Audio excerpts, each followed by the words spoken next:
You know, the thing that hurts me the most is that I have to watch the NBA Finals and they have world champion on their head. World champion of what? The United States? NBA players not happy with Lyles here reacting on IG, led by Kevin Durant saying, quote, somebody help this brother. LeBron James, aka Nick Fury, is calling up all the superhero friends to bring the team together. How much truth was there to that? We know that you told us you have interest in playing for that team. I do have a lot of interest. I talked to some people about the opportunity, and definitely if all things stay the same, I want to be playing.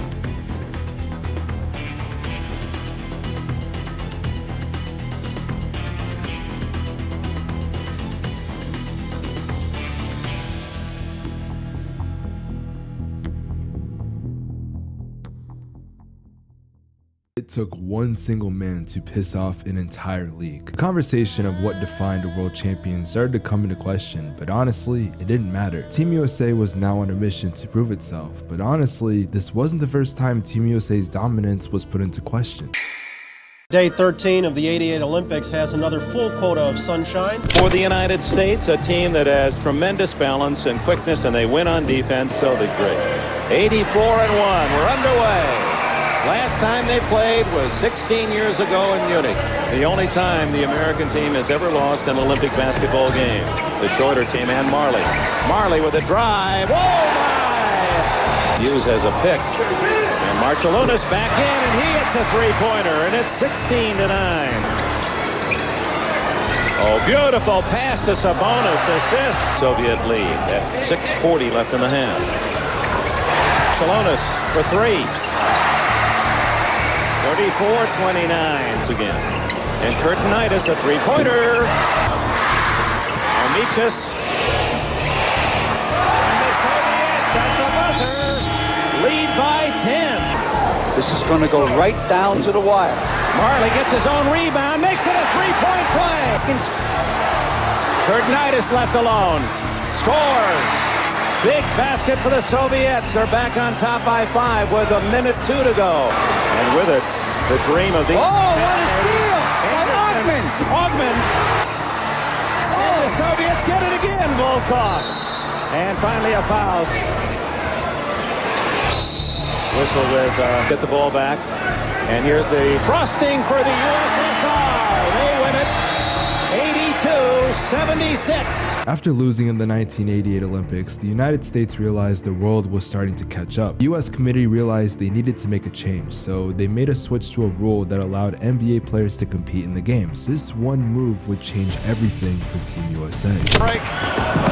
Stocked him with the look away. Leonardo Perez hitting a three-pointer. The basketball, but having fun doing it. Bird, that will wrap it. Wrestler, final score, the United States 136, Cuba 57.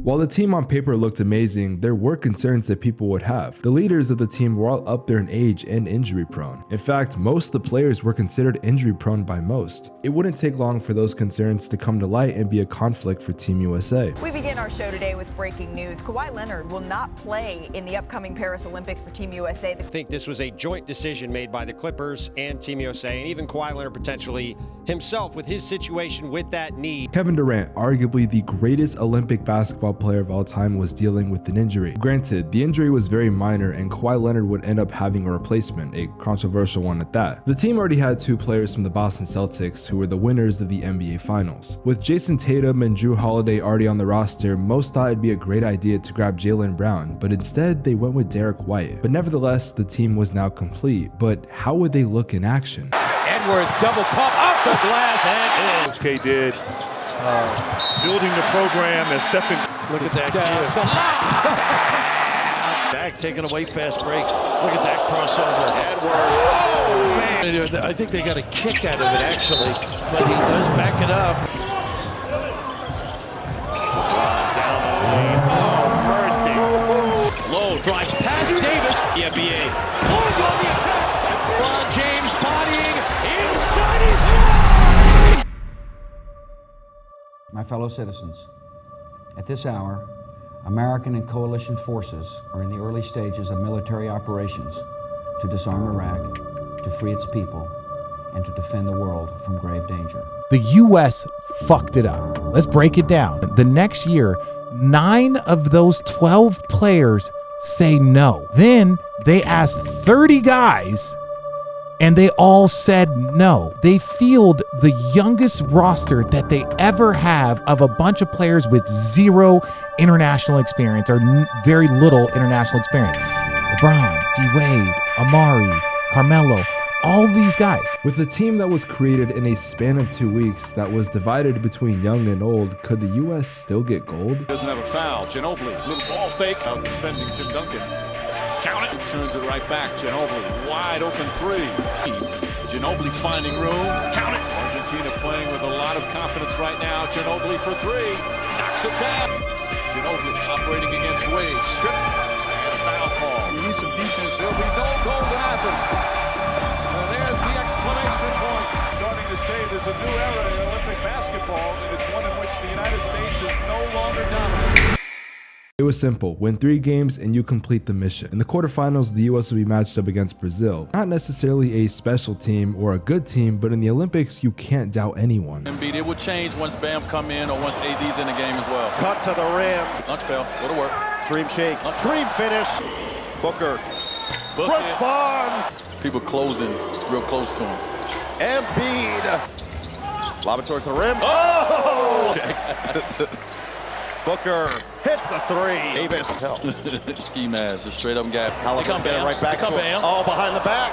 Razzle dazzle for Adebayo. The U.S. up 122-87.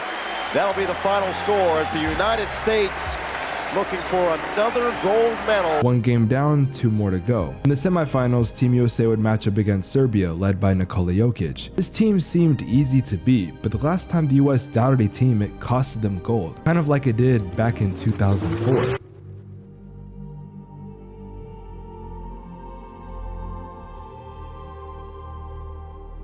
After losing to Argentina and getting bronze in the 2004 Olympics, Team USA needed a change. They understood the system was flawed. There was no longer a pride to play for the US, and it almost was seen as a chore, not an honor. That was until the US brought in 3 different people to completely change the entire organization. Jerry Colangelo changed Arizona sports forever. He was responsible for 3 of the teams in Arizona. Colangelo wanted to abolish the committee. He wanted to pick the coaches and the players. The coach he picked, arguably the greatest of all time. But a team isn't complete without a leader. Sure, the US had some of the best players in the league. They had the best of every position and the best coaches you could get. But if you're gonna have a different team, you need someone with a different mindset. Some would say you need a certain type of mentality.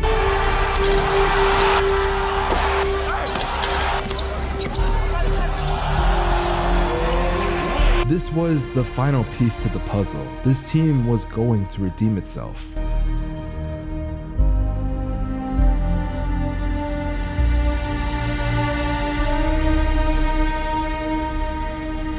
Right off the jump, here we go. Now, again, second, there goes Dwayne Wade. Look at Chris Paul. Right around Rubio, and 1. Find an opening. Dwayne Wade. Oh my, I told you I hadn't missed a shot in the first half. Incredible talent. And there is Dwight Howard. Carmelo knocks down a lane in between the zone, and that's at the podium. And there's Kobe Bryant. Huge. That's 3 and a foul. But for the U.S., a long journey back to the top is just about finished. All the hard work. In the pick and roll. Oh. Curry for the lead. Oh. Boom! James. Oh! Curry. Coast to coast. Across the sauce. KD's not nice. The splash. Side for Jokic. Right over the top of Booker for 2. I don't know. Curry finally fouled. They hold on to get this win. This will be known as the Steph Curry game. Passer, so he likes to throw it down the floor. Curry, Micic's gonna have to hurry. Bogdanovic puts it up, short, and the United States, trailing by as many as 17, back from underneath the grave, advance to the gold medal game. The US would be facing France in the gold medal game, and without a doubt, this would be their toughest matchup. Led by the likes of Victor Wembanyama, Rudy Gobert, Evan Fournier, Nicolas Batum, and others, the US would have the work cut out for them. 6 points. Oh, inside, Booker lost the defense. Curry, all alone, shooting practice. 4, skip it. Curry, quick trigger. Gets the roll. Directing a lot. Oh, it's a golden dagger. A heck of a game. Played by France. France gave U.S. everything that they wanted. They would not go away. The US had a mission and they completed it. Many doubted this team, but it didn't matter. People talked about the old age of Team USA's leaders, yet it was Steph Curry's fourth quarter that secured the game. LeBron was the leader of this team and even won the MVP. And Kevin Durant had an impact that most were surprised by. Players made sacrifices to make this happen and it all paid off in the end. In 1992, you had the Dream Team. In 2008, you had the Redeem Team. So what was this team? There's the Dream Team, Redeem Team. What's this team? The Avengers. Okay. Ladies and gentlemen, your 2024 world champions.